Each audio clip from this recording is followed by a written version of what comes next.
Selamat datang. Welcome to Malaysia, an exotic world located in the Far East, full of tradition and history. A fascinating country that also boasts rare wildlife and a colourful underwater world.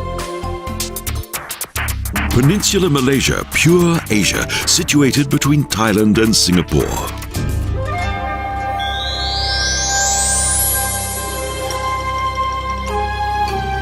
We begin our journey in Malacca. This, the oldest city on the southwest coast of the peninsula, has 600 years of history and took a major part in the founding of Malaysia.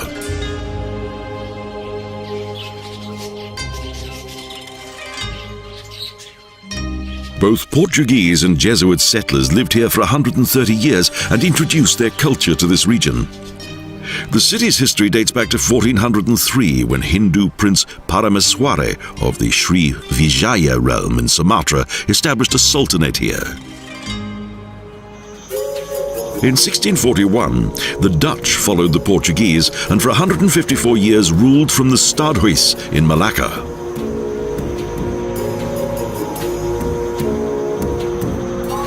The tiny Malacca River wound its way through the city, or to put it another way, the city evolved along the river from which its wealth was derived.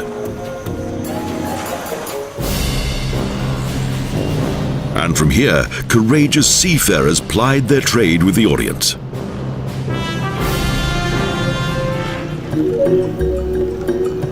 The Chinese-dominated area of the city extends across the opposite banks of the river, where the mainly two-story residential and business premises are densely packed together.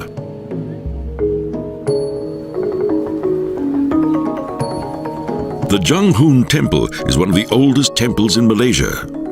And nearby is the Kampung Kling Mosque, which is of ancient Sumatran design. The former ascent of a tiny pirate's retreat into that of a sultan's prosperous trading port, and from where various rulers of the seas turned Malacca into a place of history, truly became the cradle of Malaysia.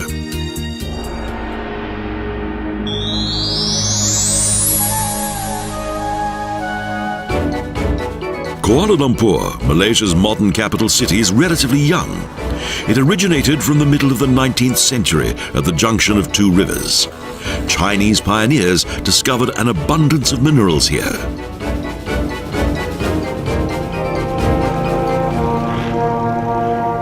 Since then, however, things have much improved, and Kuala Lumpur is now one of the cleanest cities in the world, with two steel towers as its unmistakable landmark, connected by an impressive bridge.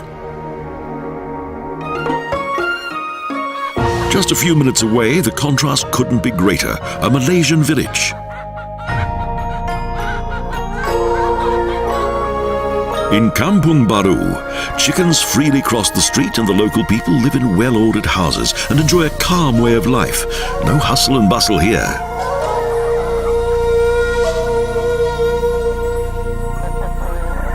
In the background are tall skyscrapers, and a television mast overlooks this traditional village set within the city.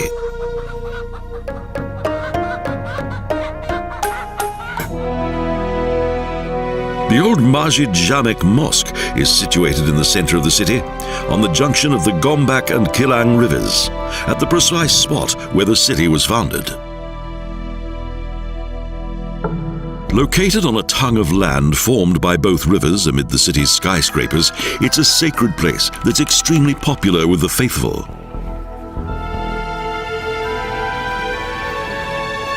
Several prayer halls and an inner courtyard that contains palm trees make the mosque a tranquil oasis.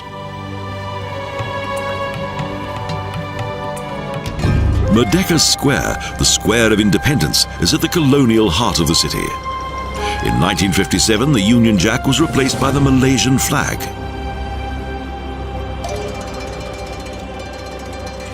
Each of the buildings around the square was influenced by the architecture of the Mughals, combined with Victorian design.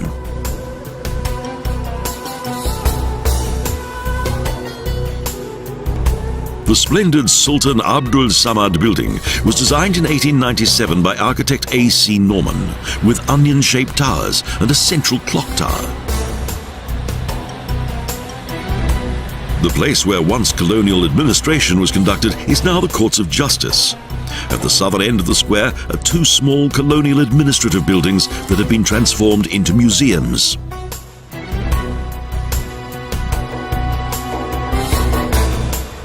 Particularly impressive are the futuristic-looking mix of traditional building materials of steel and glass. A small white building is located on the northern edge of the square, St. Mary's Cathedral, of Victorian design.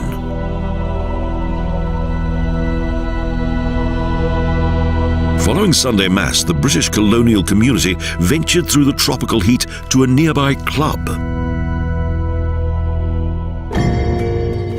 Music has always played an important role in Malaysia's religious ceremonies, as well as being an essential ingredient in traditional dance forms and shadow puppet theatre. Malaysians dance at every opportunity. Although traditional clothing and dance styles change from region to region, they always convey the same expressions: love, emotion, and passion.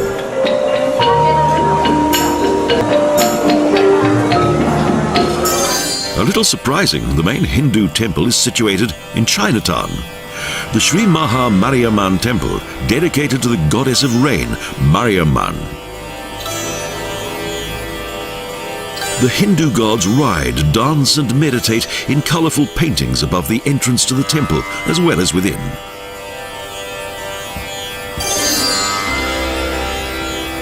Each day, faithful Hindus bring garlands of flowers and other items to honour the gods, always assisted by holy men. Mariamman is worshipped in order to protect against disease and misfortune. Many other gods are also worshipped here.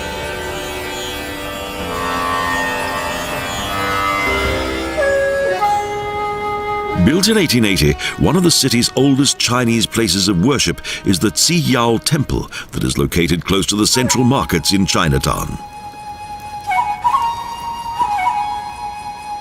The temple is said to have been founded by a Chinaman, Captain Yap Ah Lo, and the lighting of fumigants is believed to bring financial success. In the 19th century, many Chinese immigrated here as their homeland was rife with war.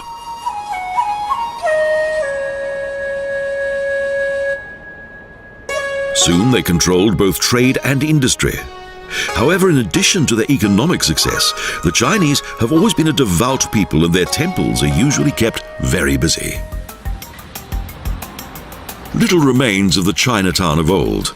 Most of the city's typical shop houses, buildings with shops on the ground floor and apartments on the upper floor, have since made way for modern buildings. Only a few of the older buildings have survived the building boom of recent years.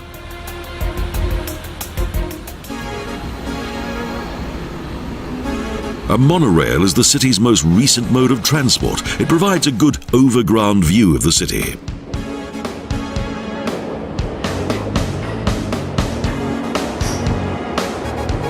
A futuristic city needs a well-thought-out transport system. So the separation of the monorail from the main traffic routes proved to be a good decision.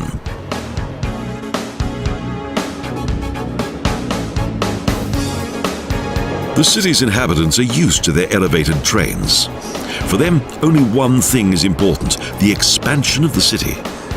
They're proud of their newly built skyscrapers, city districts, and contemporary transport systems.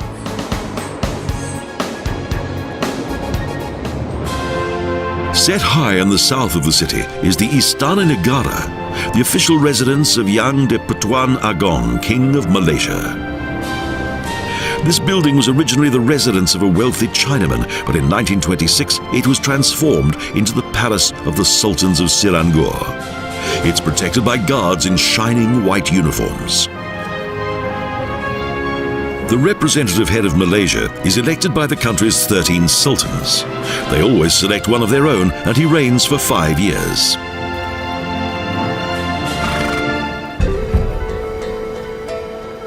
A breathtaking spectacle of color greets those who visit the elevated Tian Ho Temple that is situated close to the royal palace.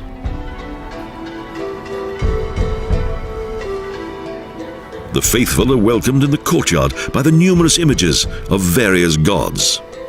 This temple is also popular for wedding ceremonies.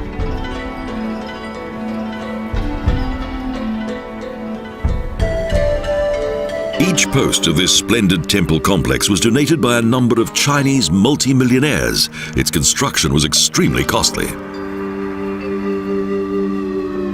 The city's inhabitants come here to worship the goddess Kuai Yin and pray for wealth and good fortune. It seems that many of the prayers have been answered, judging by the fine skyscrapers of this impressive city.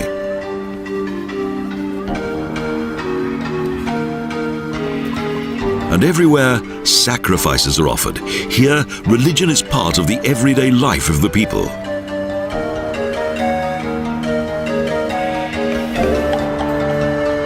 The view above the city's many beautiful golden roofs is quite unique.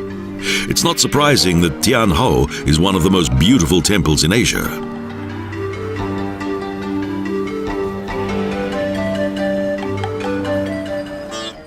The station dates back to 1910 and is one of the city's most famous buildings. With its cupolas and minarets, it's more like a sultan's palace. British architect A.B. Hubbock was responsible for its design. According to Victorian building regulations, the roof had to be built strong enough to support 1 meter of snow. In this tropical climate, this seemed a mite overcautious.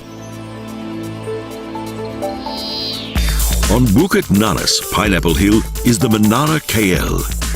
In 1996, it was the 3rd highest tower in the world and the tallest in Asia.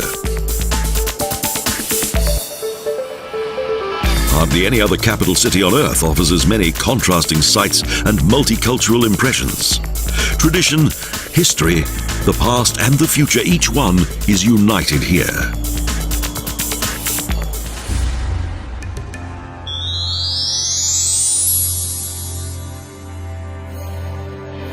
Close to the capital are the Batu Caves, a central place of culture for Malaya's Hindus. 272 steps lead up to the huge limestone caves above. In 1879, they became world famous when American explorer William Hornaby was shown the cave system by the local people.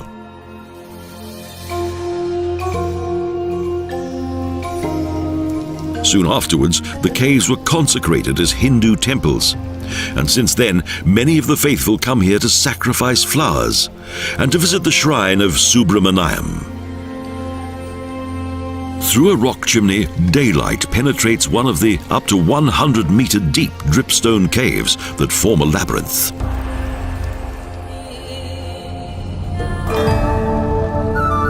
On our journey north to the Cameron Highlands, we encounter one of the country's last remaining basket makers. Once there were more than 30, but today, only 3. They produce the material by hand with some assistance from machines. Handcrafts have a long tradition here.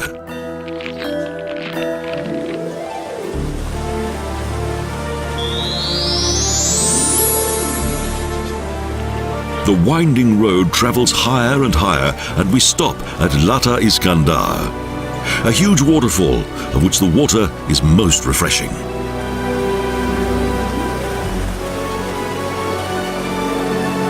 The water masses plunge down in spectacular fashion.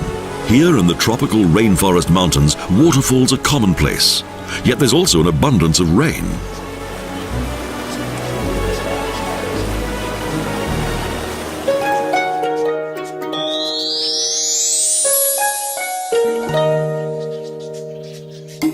After negotiating further bends in the road, the first huts of the Orang Asli appear, a tribe that has inhabited this remote area for centuries. They proudly demonstrate their traditional tribal clothing and perform their hunting skills with a blow tube, a skill mastered by each male member of the tribe.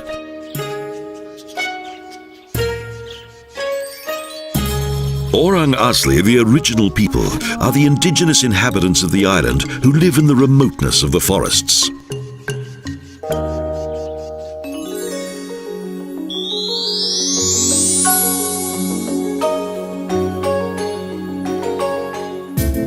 Finally, we reach Ringlet, the first large settlement of the Cameron Highlands.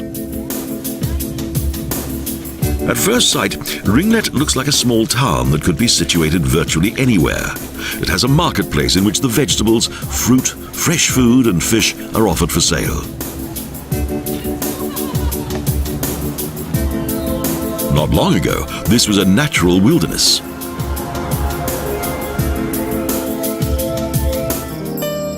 On the banks of a small water reservoir is the idyllic lake house, a typical English country house, set in the Highlands.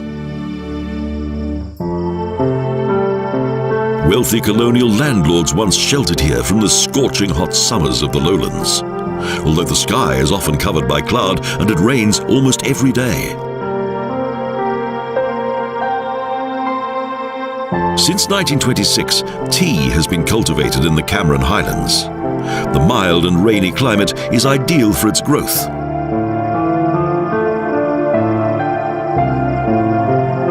British surveyor William Cameron discovered this region in 1885, and soon afterwards its wooded hills were transformed into tea plantations that now attract tourists from all over the world.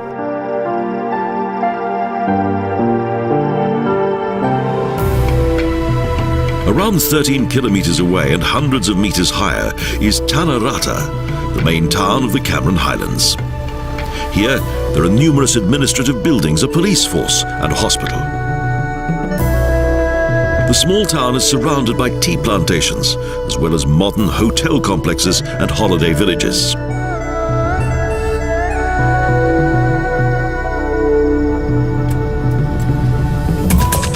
The road continues higher and higher into the hilly landscape.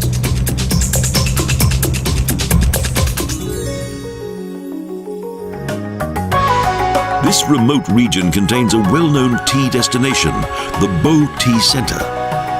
It is situated within a huge plantation.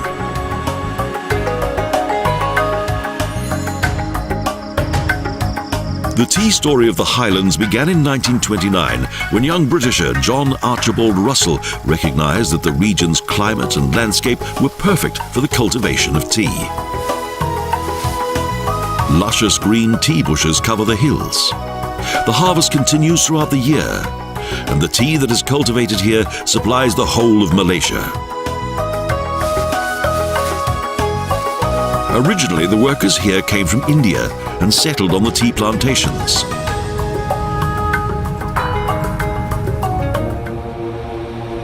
Bryn Chun is the final destination of our tour through the Highlands, the Green Centre.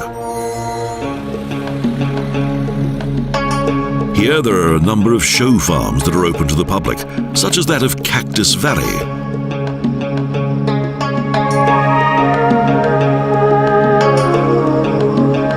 It features a large variety of remarkable cactus plants, some of which are 60 years old.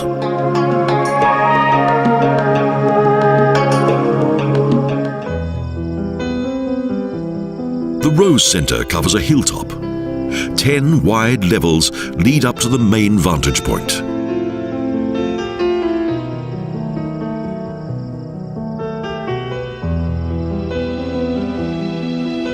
And everywhere there are roses, more than 100 species.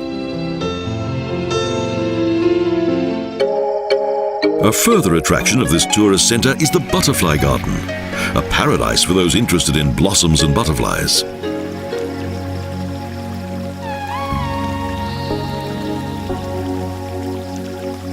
Numerous exotic butterflies can be seen here. They're attracted to the various scents and blossoms.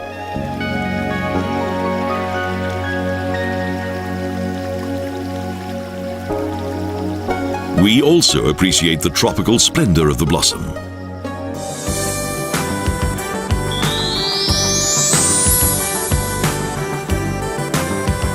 Back in the lowlands, we visit Kelly's Castle on our journey to the north of the peninsula.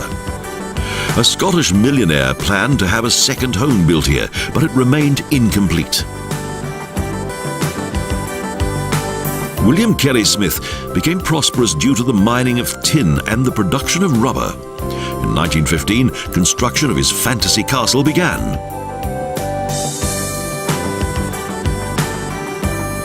He wanted it to be a magnificent building with Moorish windows, towers, halls, wine cellars and secret corridors. But before it was completed, Kelly passed away.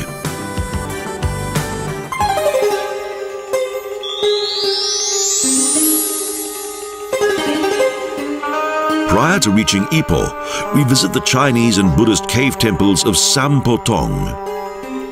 Its facade and buildings give no hint of what lies within.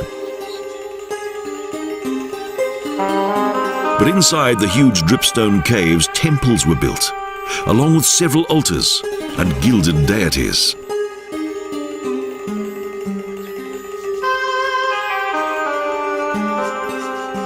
A Chinese monk discovered these adjoining caves. There are also open-air temple complexes, ideal for peace and contemplation.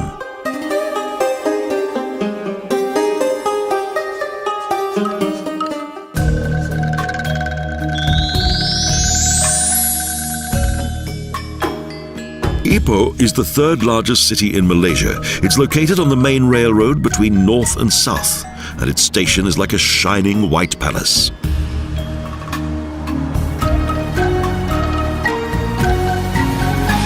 The city was founded more than 100 years ago during the tin boom. The largest tin deposits in the world brought much prosperity here. Located in the center of the old town is the State Mosque, and opposite a clock tower. The city grew rapidly and religious tolerance went without question.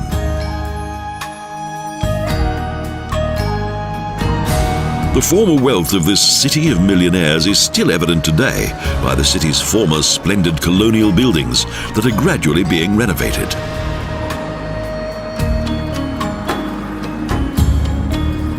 Here there were once almost 500 tin mines that employed 80,000 workers. So thousands of Chinese poured into the country.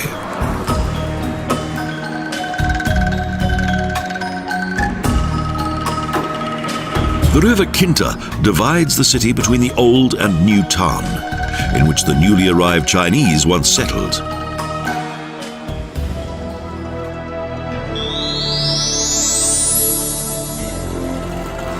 Further north we reach Kuala Kangsar, a city in which Englishman Hugh Lowe planted the first natural rubber tree outside Brazil.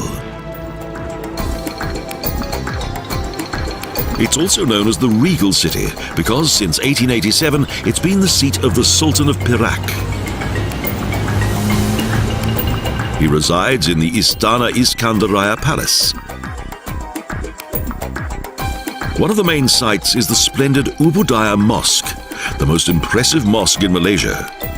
Its golden cupola is flanked by 4 tall minarets. The interior is quite modest. Built in 1913 and designed by an Indian architect, its facade is like something from a fairy tale.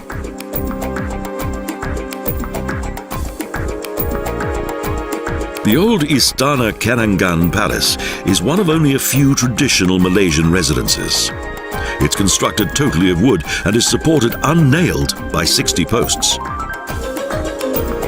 Today, Kuala Kangsar is a place of education.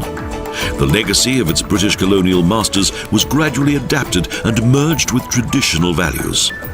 Knowledge and education is power on the long journey to contemporary life.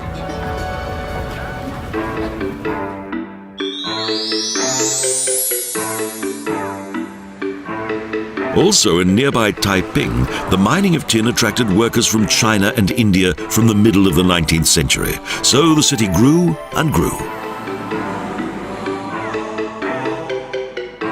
In the former capital of the federal state of Perak, there is no sign today of the conflicts of the various secret societies of the mine workers who once quarreled over mining rights. Only a tiny cemetery. The generously laid out park complex of Lake Gardens bears no hint of the abandoned tin mines that were once so active here.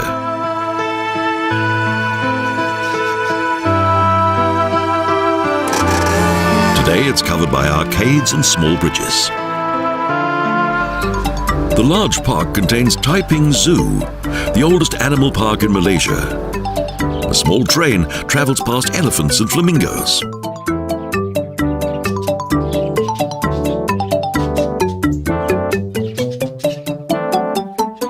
The park obtained many of its ideas from various other zoos and created this wonderful wildlife sanctuary with fine enclosures and a splendid nocturnal safari.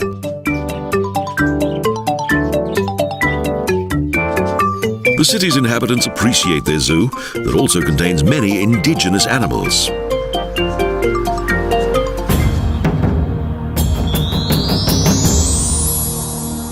Further north, we travel on the Eastern and Oriental Express, a nostalgic train journey with all the exotic atmosphere of colonial times.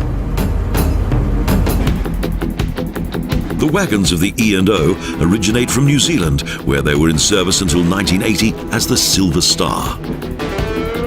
In the luxurious restaurant car, passengers are well pampered. And 3 different types of cabin are available, each with air conditioning, shower and WC. Beautiful wooden panels decorate both walls and ceilings, and there's a good selection of elegant chairs in the bar and club wagons. The service is exquisite. There's a staff of around 45 to attend to the needs of 130 passengers. In the restaurant car, beverages are served, and in the well-equipped kitchen, the head chef oversees the preparation of the delicious menu.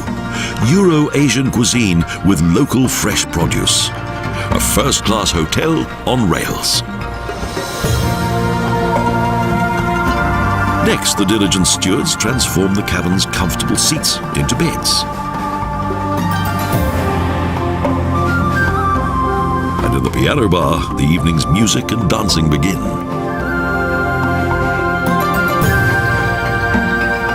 Next morning, the landscape has changed. Green hills and endless rice fields make up this exotic region. The train moves slowly to our next destination. Butterworth marks the end of the train journey. From here, we take a ferry boat to an island.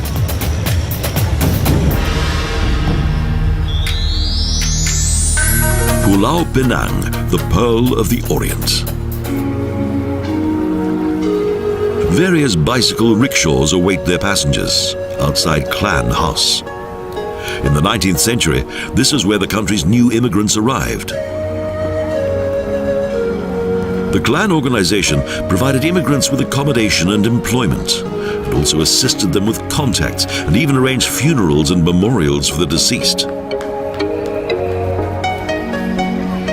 The adjoining temple is richly decorated with reliefs, illustrations, and text of which an explanation is provided by friendly guides. The Koo family were among the first to settle in Penang, and their ancestral gallery indicates their long history and commercial success.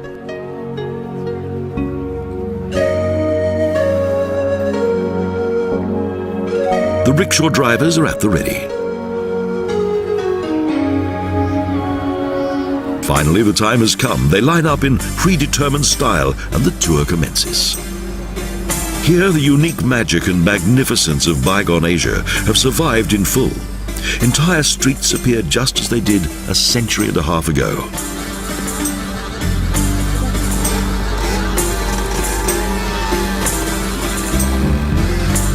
Our journey travels past Victorian buildings, Chinese shops, Indian temples, and Malaysian mosques.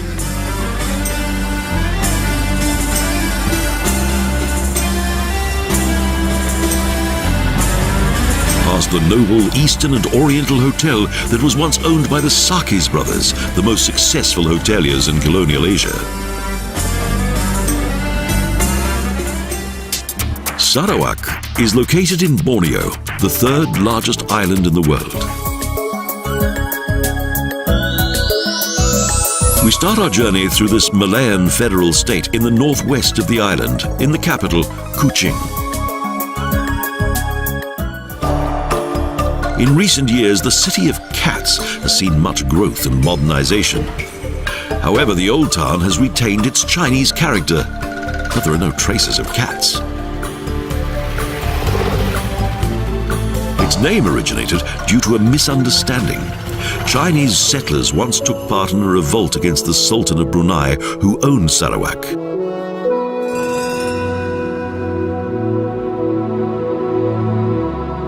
When British adventurer James Brooke sailed here, he managed to settle the argument, and consequently, the various cultures and religions of the region continued harmoniously under his supervision. Today, Islam is the country's main religion, as is highlighted by the relatively new and imposing National Mosque. This hill became a cemetery.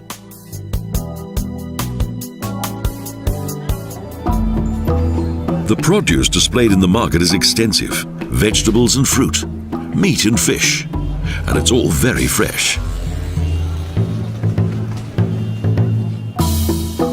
The Sarawak River divides the city in two, and on one of its banks are the buildings of Kampung Boyan, an old water town.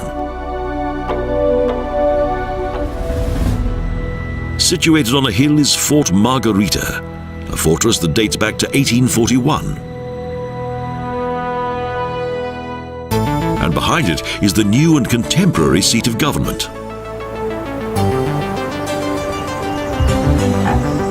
On the opposite side of the river is the waterfront, which is located outside the actual city and its large hotels. There's a promenade and also boat trips across the river.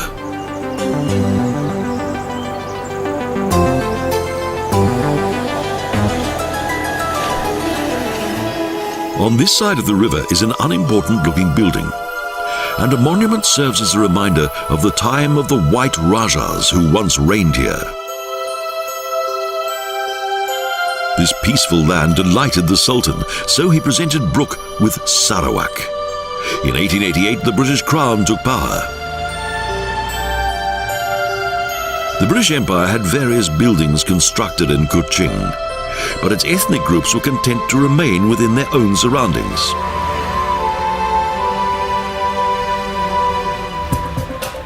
The city's industrial prosperity is plain to see from a boat on the Sarawak River, and the South China Sea isn't very far away.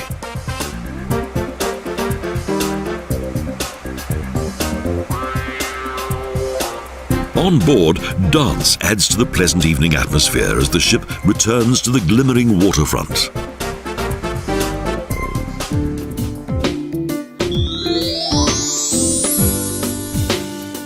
Close to Kuching is a national institution that is popular with nature lovers from around the world.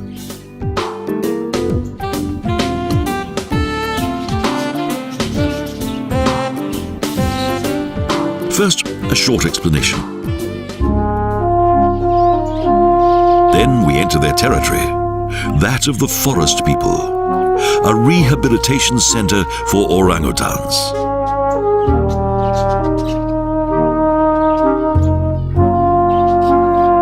In Semongo, both wild and orphaned orangutans are taught how to adapt to survival in the forest.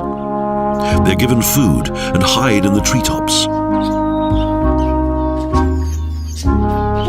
During feeding time, the animals can be observed and photographed. Most of the time, they're well camouflaged high up in the trees.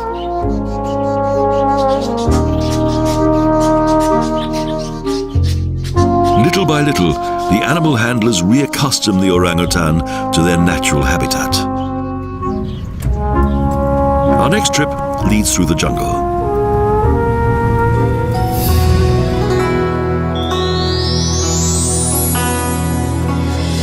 To a village of the Bidayum tribe, and to the border of the South Indonesian section of the island.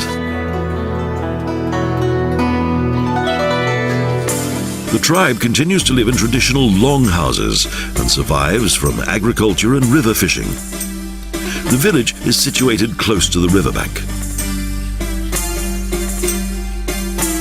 Outside their dwellings, grain is laid out to dry. It's a common sight here.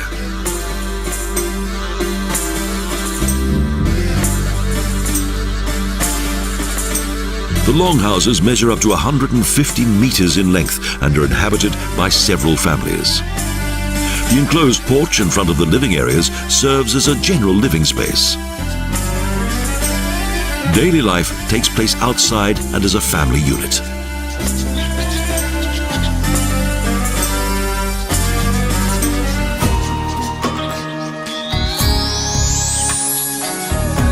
The Sarawak Cultural Village is a splendid project that provides a good insight into the Sarawak tribal life and indicates still further the cultures that exist in Borneo. The museum village is located within a large natural area and is divided according to ethnic groups. Their post houses can also be visited.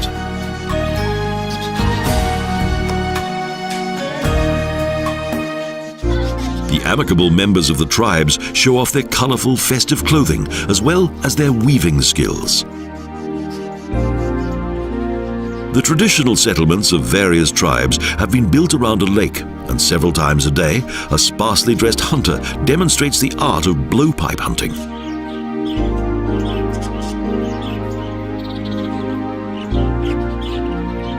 The Melanau like it high, and their high house is situated on decorated wooden pillars at the height of the treetops and can only be reached via a large number of wooden steps. This tropical region is typical of Borneo, with much water, dense vegetation and an abundance of flowers. The variety of building styles is an impressive sight.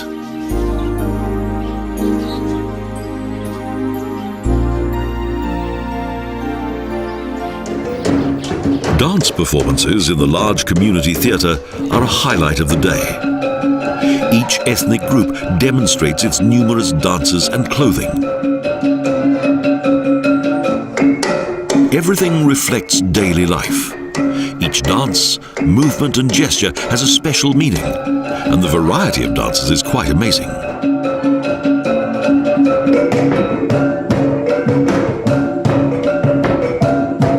Iban, Bidayu, Orangulu, Melanau, Malam and Sina. Each of these tribes has retained its ethnic identity and lives together in harmony. But this is typical of the country as a whole. The journey to the Damai coast travels past traditional buildings built on posts and lush green scenery.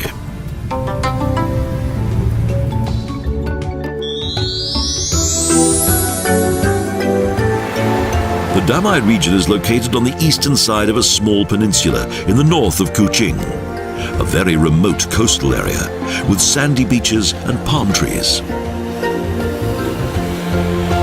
Indeed, the land here is so untouched that palm trees which have been uprooted by tropical storms still lie on the beach.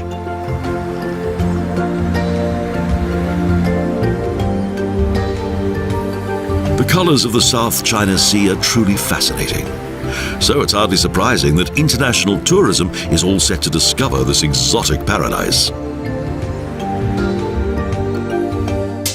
Sabah, the land beneath the wind, situated in the northeast of Borneo. Its capital is Kota Kinabalu.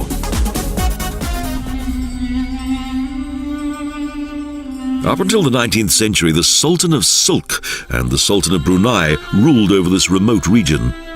At that time, European colonial rulers took power, and since 1963, Sabah has formed part of Malaysia.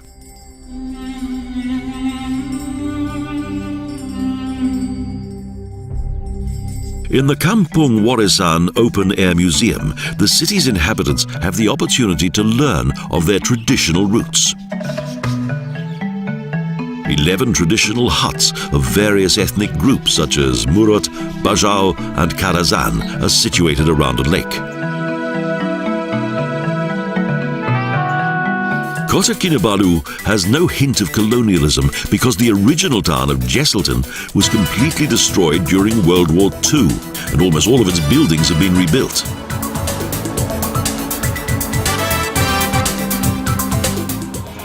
Within the city centre is the Wetland Centre, a small section of the original wetland area upon which the old town was constructed on posts.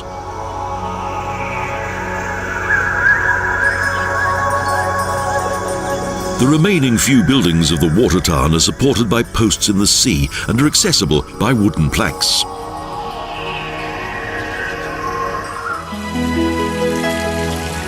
The beautiful city beach with its neat promenade is very popular with the local people. The large Masjid Negara is a typical example of modern Islamic architecture. The most modern mosque in Malaysia can accommodate 5,000 worshippers.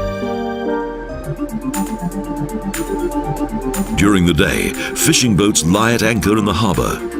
In the evening, the fishermen embark on their nocturnal journey and in the morning deliver fresh produce to the markets. Due to the scorching daytime heat, the harbour's night market is a popular meeting place. Several market stalls sell fish and other seafood in the open air.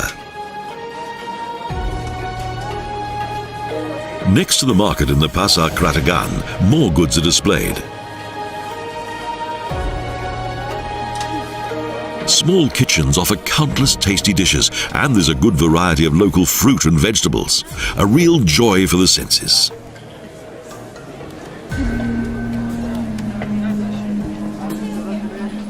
In the early morning, we travel about 200 kilometers south into the hilly land of the Murut.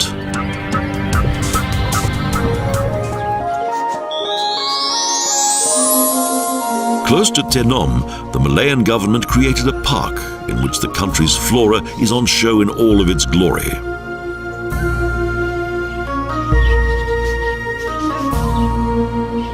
In the center of Taman Pertanian is a lake around which grow many varieties of plant.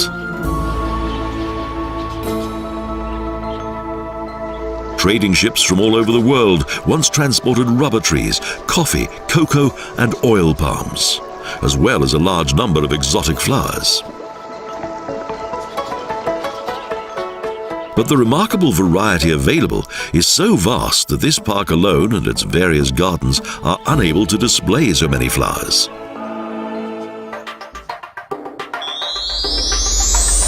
Next, a real adventure is about to begin. A journey on a small train from Tenom to Bangui. The diesel engine is fueled. Women in carriages, men in open goods wagons. The line follows the Das River that flows to the open sea. At the Bangui terminal, the diesel engine is connected to the opposite end and the return journey begins. The water level constantly rises, and in a few hours' time, Tenom station will be flooded for several days. We've been fortunate indeed. Now we go on the search for traces of history.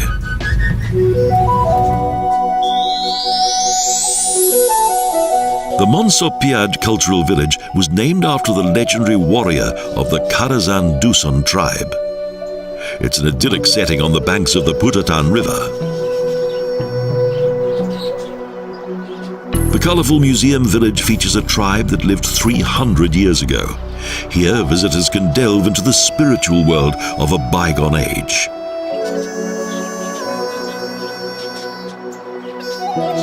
There are customs and traditions, stories of the headhunter Monsopiad and the female high priest who once ruled the village.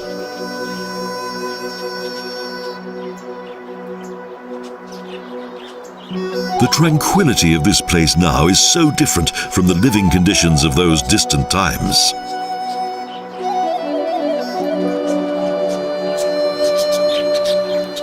In a communal building, a dance show is performed. The Sumazal dance from Pinampan, the Mongiogol Sumandai from Kudat in the north, and also the Angalang Mangunatip from Tenom in the south. Each dance of the various Sabah tribes, describing daily life from hunting to ritual ceremonies.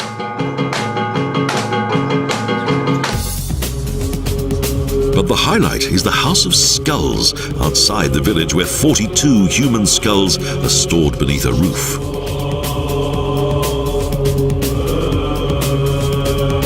Alfonso Piad is said to have hunted the village's enemies, and the many heads demonstrate the extraordinary courage of the great warrior.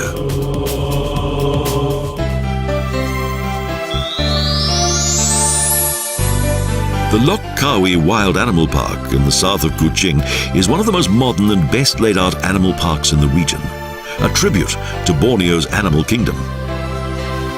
A herd of small elephant inhabits this large area, and several young show that they're well and truly at home here. The rare sun bear also lives here.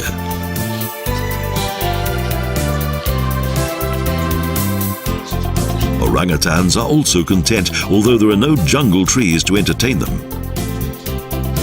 The Banteng cow is not disturbed by the group of gibbon monkeys that swing from one tree branch to the next.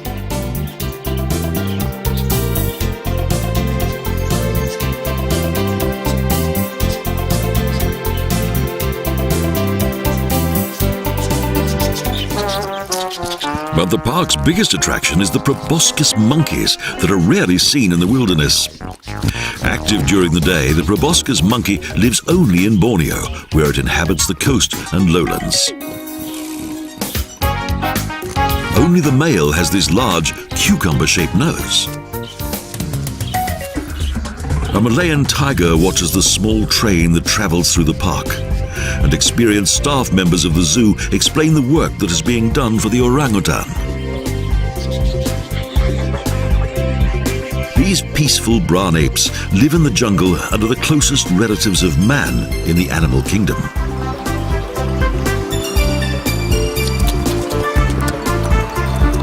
While seated upright in the water, devouring fish, large otters entertain onlookers.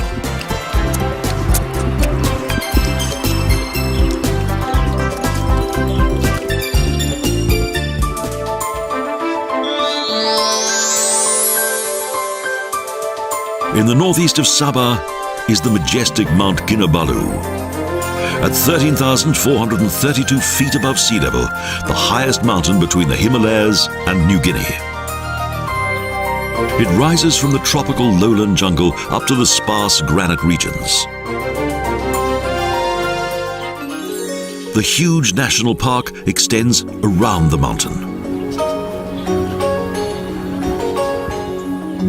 The dense flora of almost every climatic zone can be found here, from tropical vegetation in the plains to alpine flora, a unique variety from around the world.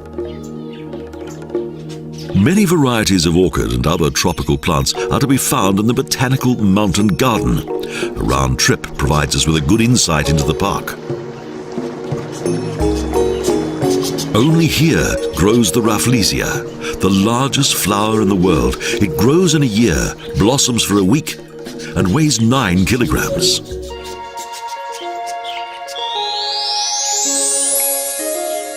Air Panaporeng is situated at the edge of the park. It's a place of relaxation. During wartime occupation, Japanese soldiers dug out hot sulfur spring basins within the lowland jungle.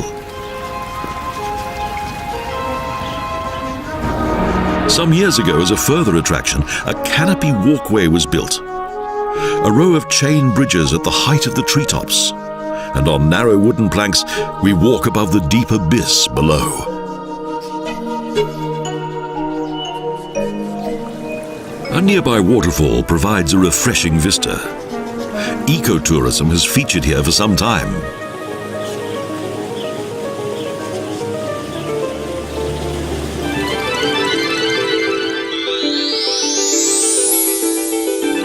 Our journey ends in the extreme southeast of Sabah on Pulau Sipadan, a small island just off the coast. It features a paradise-like underwater world. Like a slim rock needle, the volcano's summit towers up from the water's surface, 600 meters high, and a coral reef has formed a mushroom-like head.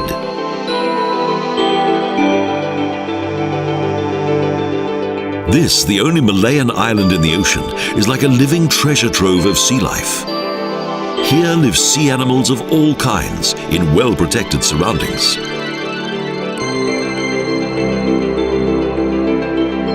The steeply sloping walls of the reef are their living space.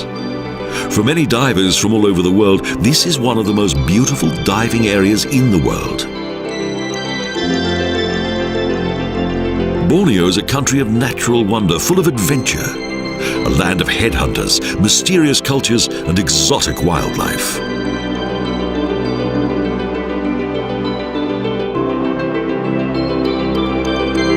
An island far off the main tourist trail. A hidden paradise set amid the South China Sea. Malaysia is like a magnificent fairy tale, a melting pot of various cultures and ethnic groups amid abundant tropical vegetation.